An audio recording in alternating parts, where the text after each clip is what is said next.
Mais uma vez, bom dia, obrigado pela oportunidade. E é curioso, porque eu sou um engenheiro florestal. E aí convidam um engenheiro florestal para falar sobre água. Não tem nada de errado. É que a gente ainda custa perceber a relação de florestas nas bacias hidrográficas e água, e a nossa disponibilidade de água. Então, como água tem tudo a ver com floresta, tem tudo a ver um engenheiro florestal falando de água.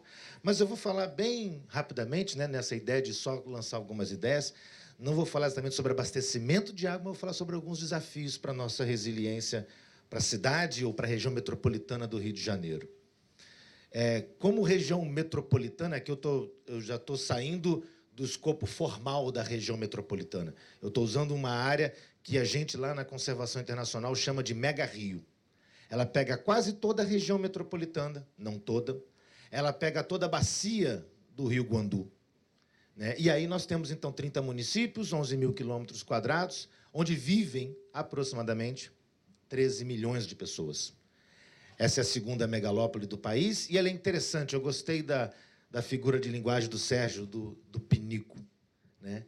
E essa região é como se fosse as bordas ao redor do pinico, viu, Sérgio? Não é só a alça. Né? Tem todo o entorno, né, daquela área, como se fosse uma bancada em volta desse pinico.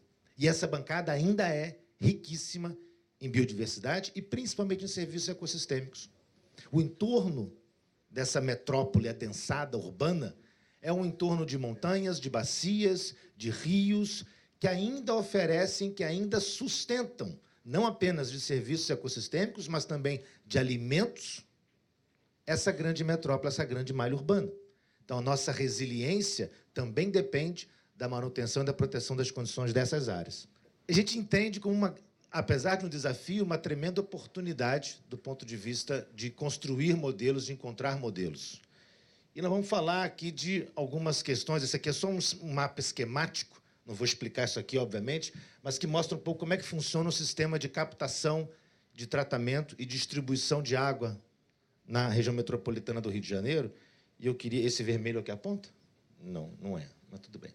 Eu queria chamar a atenção para esses 160 metros cúbicos por segundo, que é o volume que vem sendo tirado, né, uma parte da transposição do Paraíba do Sul para a bacia do Guandu, para o sistema de tratamento.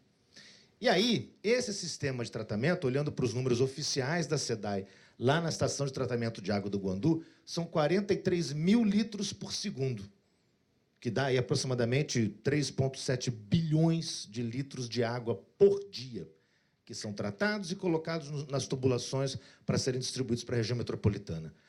Espera aí. Se estão tirando na transposição 160 mil litros, e estamos falando de 43 mil que são tratados, quase 4 vezes mais, por que está tirando muito mais? Por que a gente precisa tirar muito mais e só estamos tratando esta água? Primeira informação, é água usada para diluir esgoto. Para tornar viável economicamente o tratamento dessa água, nós precisamos de mais água para diluir esgoto. É por isso que tem essa diferença entre o número que é captado na transposição e o número que é tratado aqui. Para tratar essa água, esse é o volume por dia de produtos químicos utilizados. E eu queria chamar a atenção para esse aqui. São 318 toneladas e 250, mais ou menos 80% desses, sulfato de alumínio.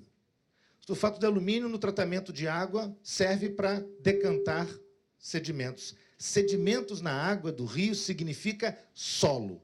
Solo na água do rio significa erosão. Erosão na bacia hidrográfica significa falta de florestas.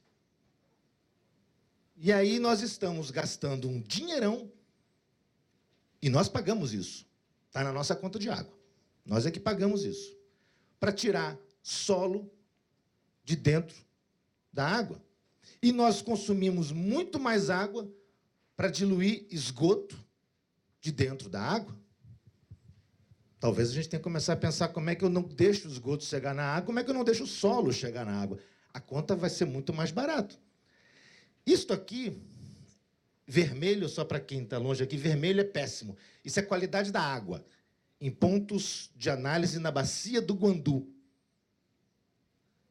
Quase todos estão vermelhos. Isso mostra a quantidade de esgoto que está chegando lá. E, como uma imagem vale melhor que muitas palavras, esse é o nosso encontro das águas. Para quem achava que encontro das águas é só do Solimões e o Rio Negro lá no Amazonas, nós também temos o encontro das águas. Nós temos o Rio dos Poços, Rio Ipiranga, Rio Queimados e o Rio Guandu. É o encontro do solo erodido com o esgoto que vem de municípios da Baixada Fluminense. É para essa diluição que a gente precisa de muito mais água. É essa situação que nós temos hoje, e não é de hoje, é de alguns anos. Quando a gente fala, né, acho que o Sérgio outro dia comentou isso, como assim que a gente vai beber água de esgoto, vamos reaproveitar? A gente já está fazendo isso. A gente já faz isso. A gente já bebe água que teve um tratamento, que teve esgoto, mas também teve solo. É o encontro do desperdício, o encontro da degradação do ambiente. E aí, falando um pouco especificamente da Bacia do Guandu, e algumas das ideias sobre isso, nós estamos falando de 15 municípios, 1 milhão de habitantes, nós não estamos falando de um lugar que não tem ninguém, ou que não vivem pessoas, ou que não tem outras cidades. Nós estamos falando de um lugar que, daqueles 13 milhões que nós comentamos da região metropolitana, 1 milhão vivem dentro da área da Bacia do Guandu. E aí nós temos o desafio de recuperar uma parte dessa bacia, recuperar do ponto de vista de saneamento básico, principalmente esse canto aqui, e recuperar do ponto de vista de cobertura florestal as partes mais altas, para aumentar a disponibilidade de água na própria Bacia do Guandu, para reduzir a dependência do Paraíba do Sul. A estação de tratamento de água do Guandu está no Guinness. É a maior estação de tratamento de água do mundo. Bacana. O que significa 13 milhões de pessoas dependerem única e exclusivamente de uma única extração de tratamento de água, ou de um complexo de estações, porque não é uma só estação, são duas e daqui a pouco vão ser 3, e de um único manancial, ou boa parte, 80% de um manancial. Isso não ajuda muito a nossa resiliência. Então, a estratégia é justamente... E essa é a Bacia do Guandu, na sua cobertura florestal, ou melhor, na sua falta de cobertura florestal. Vista ali da Serra das Araras. Está vendo aqui a razão pela qual a gente usa sulfato de alumínio aos borbotões? Porque o solo está indo lá para dentro. Temos coisas fantásticas de inovações tecnológicas, como, por exemplo, o camarada fazendo ali a aragem morro abaixo. É quase como um agroalpinismo, alguma coisa assim. Temos de tudo dentro do rio. Carcaça de carro, lixo, aterro e falta de floresta. Sobra lixo, sobra esgoto e falta floresta. E aí nós fizemos uma conta, a gente vem estudando, junto com parceiros do Comitê Guandu, do Comitê de Gestão da Bacia do Guandu, quais são as principais áreas, não vou entrar em detalhes sobre isso aqui, mas quais são as principais áreas em termos de recuperação, de necessidade de recuperação, qual é a quantidade disso e qual é o impacto disso. E fomos fazer algumas contas básicas. Não vou entrar em detalhes nas contas, mas depois a gente pode passar esses detalhes. Se ao longo dos próximos 10 anos nós investirmos 50 milhões de reais em ações de restauração florestal de áreas cirurgicamente escolhidas, esses 3.000 hectares, nós vamos economizar somente em redução do uso de sulfato de alumínio para tirar a erosão do solo. Então, estou falando de escolher as áreas mais críticas para controle de erosão, que também são áreas que acabam recompondo áreas de preservação permanente, ajudam também na diluição, na contenção de outros componentes de poluição. Estou falando de corredores de conectividade, estou falando de geração de trabalho e renda na própria cadeia produtiva da restauração florestal, ao longo desses 10 anos. A economia, e eu não fui nem até 2065, eu fui só até 2050, é de 150 milhões de reais. E eu estou falando só de um único elemento de economia. Não vou nem entrar numa contabilidade mais complexa, que é o seguinte: quanto é que custa resolver problemas de enchentes? Quanto é que custa desmoronamento? Quanto é que custa erosão? Quanto é que custa impactos como o que aconteceu na região serrana do Rio de Janeiro, ou como acontecia muito aqui no Rio de Janeiro? Né? Então, acho que a gente tem aí um exemplo para isso. Esse é um investimento, para ir fechando, um investimento previsto de infraestrutura cinza, que é fundamental. A gente precisa melhorar a condição de abastecimento de água e distribuição, principalmente na Baixada Fluminense.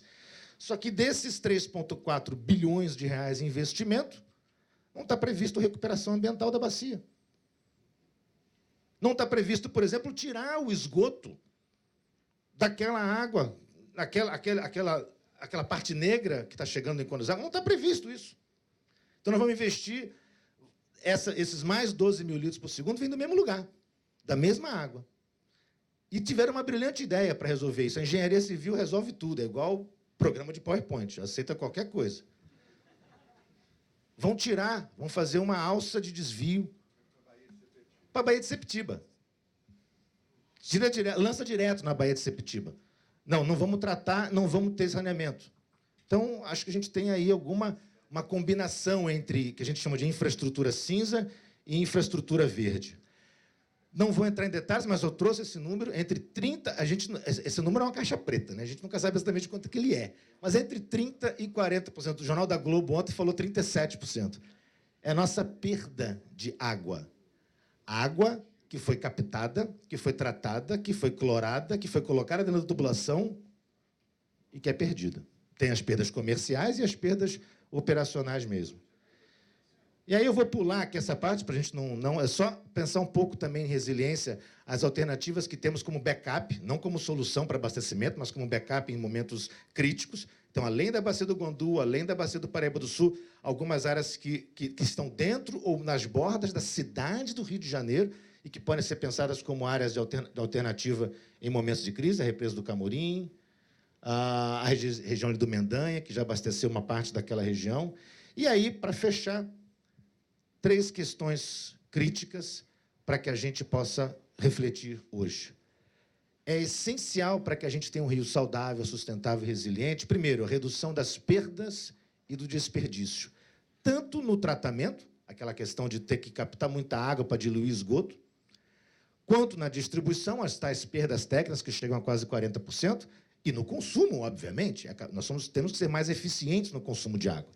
A recuperação ambiental das bacias do Guandu e do Paraíba do Sul, e como recuperação ambiental, a combinação dos 2 investimentos, de infraestrutura cinza para saneamento básico e de infraestrutura verde para a restauração das áreas mais críticas, tanto para controle de erosão quanto para melhoria de qualidade e disponibilidade hídrica, e a reativação de sistemas de captação e distribuição que podem servir como backup. Tudo isso só pode funcionar diante de uma coisa que o Sérgio comentou e que eu quero reforçar, que é fundamental. A governança para fazer isso ainda não existe. A gente precisa ser criativo para criar um modo de governança que reúna minimamente 3 condições: eficiência, transparência e participação. Esse é o segredo. A gente pode listar aqui 50 projetos técnicos. Todos eles podem não dar em nada se não formos capazes de construir todos. Isso não é pauta de governo A, B ou C. Todos, como sociedade, cidadãos, empresários, todos. Uma governança que seja capaz de nos dar eficiência nas decisões, transparência para a participação e participação qualificada de toda a sociedade. Era essa a provocação que eu queria trazer para vocês. Passo para o Moacir. Obrigado. Obrigado. Bem, agora eu vou contar com apoio aqui para mudar para mim. Pessoal, bom dia. Obrigado pela oportunidade de falar aqui. Eu vim aqui hoje descolorir a paisagem, como em geral faz isso. A minha área de atuação, o pessoal fala muito em risco, o Sérgio sempre fala, mas a questão da gente é confiabilidade. Quer dizer, como a gente está depois colocando os nossos ovos em que cestas, e que exatamente confiabilidade tem isso que a gente está fazendo. O que eu vou dizer aqui é um cruzamento da minha experiência de vida com o que eu aprendi nos últimos anos no COR, que eu vou dizer porque uma das iniciativas que permite a gente enxergar essas coisas do jeito que a gente está enxergando e por que é importante a gente ver isso. Eu trouxe uma imagem para a gente discutir aqui e vou falar dos problemas. O Beto citou aqui a questão do... Ele sempre fala das limitações que a gente tem na oferta de água, na captação de água, na organização do ambiente.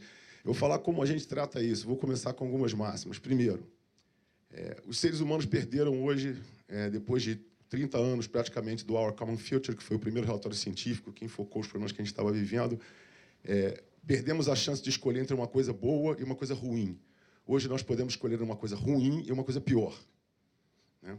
Segundo, esse tipo de decisão exige mais informação, ou seja, quando você tem pessoas que têm mais informação, elas conseguem chegar nesse ponto de decisão.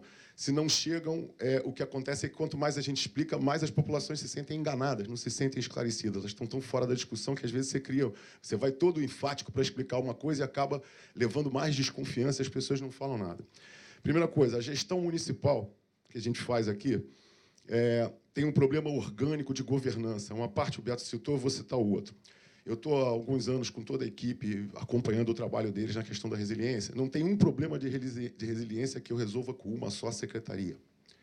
A governança da cidade é ruim organicamente. Eu estou dividido em secretarias especialistas com orçamentos separados, controlados pelo tribunal. Eu posso ir cheio de boa intenção e acabar com um processo por mau uso. Entendeu? Então, eu vou para a resiliência, quando a gente senta para discutir, no mínimo 3 secretarias. Para um problema pequeno, para os grandes, 4, 5. Não tem como integrar nem o orçamento, nem a autoridade. Aí começa o primeiro ponto. Qual foi a grande sacada do prefeito, eu vejo, quando criou o COR? Não é uma instância de hierarquia. A gente não manda nada. É uma instância de coordenação, de consciência situacional. O que a gente está vivendo? Tá? Seja lá qual for a solução que a gente vai engendrar do futuro, isso a minha engenharia sabe de duras penas, vai ter que partir do que existe hoje. Não tem como partir de outra coisa. E o momento da gestão da cidade se divide em 3. A gestão do gerúndio, que é o todo dia. Está acontecendo agora, que vai acontecer daqui a meia hora. A gestão do futuro, que é o que a gente está fazendo aqui, tentando estabelecer um norte para onde a gente vai. Parece com um navegador e timoneiro num veleiro, né? O navegador olhando onde o barco vai chegar e o timoneiro tirando da onda que vai acertar você aqui pelo través e deitar o barco. Então, essa gestão do futuro a gente tem que ir com base no presente. E a gestão do passivo.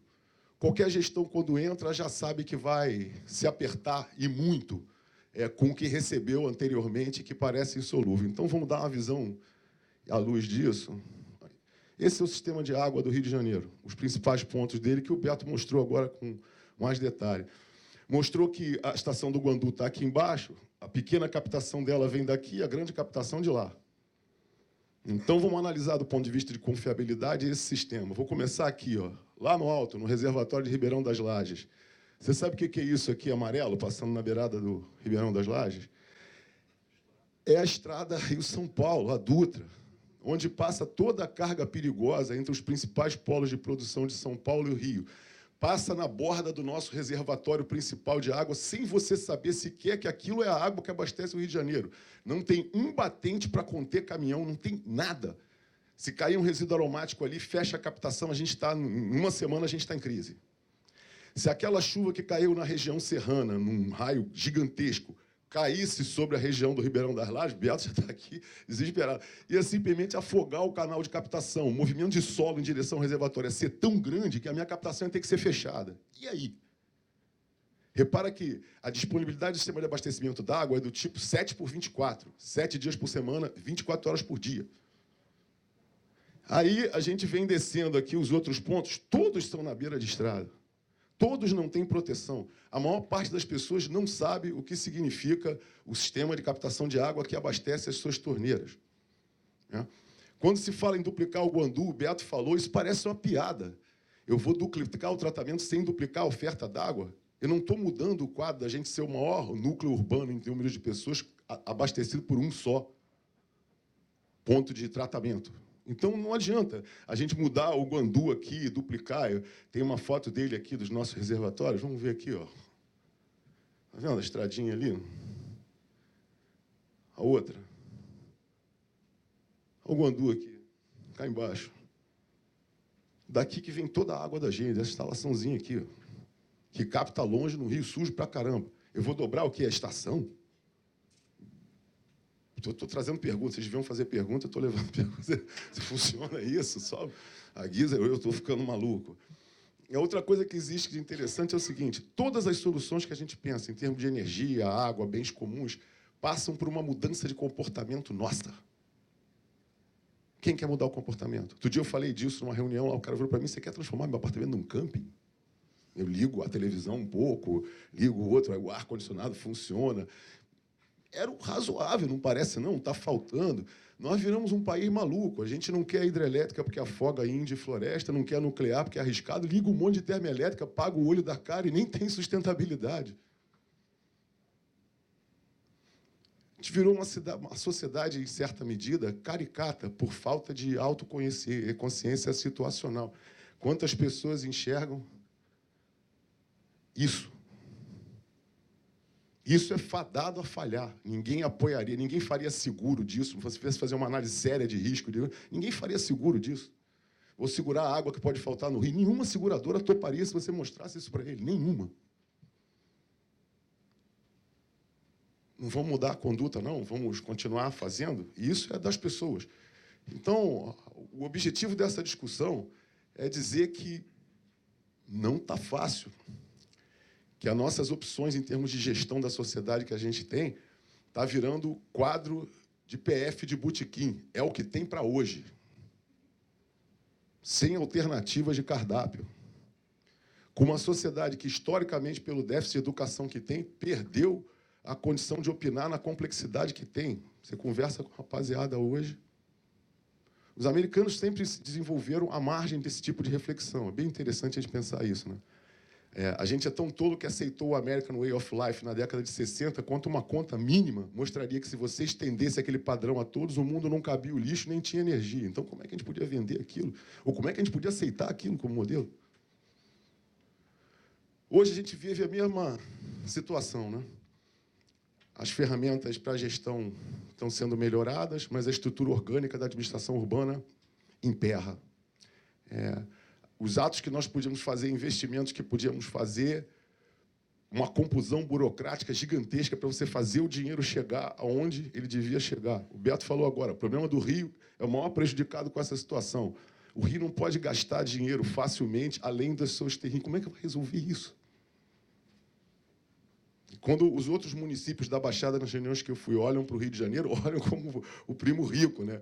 Todo mundo espera que ele faça alguma coisa. O problema maior é da gente mesmo, mas tirar da onde? Então, a ciência não vai trazer boas notícias, não se iludam. A solução está nas pessoas. As pessoas vão mostrar, a partir do acordo que fizeram, qual a engenharia possível. Nos interessa a engenharia de dobrar a estação do Guandu sem tocar nos pontos que o Beto falou aqui? Nada. Vamos só chegar lá e contratar uma obra gigantesca para entrar no Guinness de novo? Realmente a nossa meta é o Guinness ou abastecer de água com estabilidade, com disponibilidade do sistema do jeito que tem recurso? Eu vou encerrar para não ficar muito sombrio. Não ficar muito sombria a perspectiva.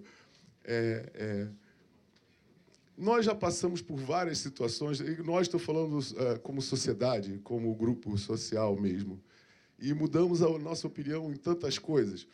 Eu acho que as principais sementes, como disse o Adam na primeira palestra, já estão lançadas. Estamos trazendo as pessoas à participação. Conversava com o Pedro Paulo quando ele chegou aqui sobre o plano de vamos ouvir as pessoas, vai reunir as pessoas, não é que elas tragam sugestões, não, mas a gente tem que entender as críticas, as visões dela, até para montar a explicação. Se nós nos afastarmos da nossa dimensão humana, e isso não é um discurso emocional, é um discurso técnico, se a gente se afastar da nossa vontade como humano, não tem saída. Não tem saída na ponta do lápis. Não tem recurso, não tem engenharia, não tem água, não tem energia. O que a gente está fazendo hoje parece com o filme do Fellini, E la nave va, né? Estamos no navio com uma rota linda, de repente tem mais gente acordando para o problema que a gente está vivendo, que tem pouca solução. Então, a consciência que a gente tem, a competência que a gente tem para resolver os problemas e a vontade que a gente tem, em boa medida depende do sistema educacional e, em outra medida, dos gestores, que demonstrem que isso é a meta, que essa é inequivocamente a diretriz. Não esqueçamos das pessoas. A gestão do cotidiano, do futuro e do passado passa pela aproximação dos grupos sociais às soluções. Passa por permeabilizar a ciência e a consciência situacional para todos. Não esqueçamos que, quando a gente fala de futuro por uma questão física, para o ser humano, é sempre hoje.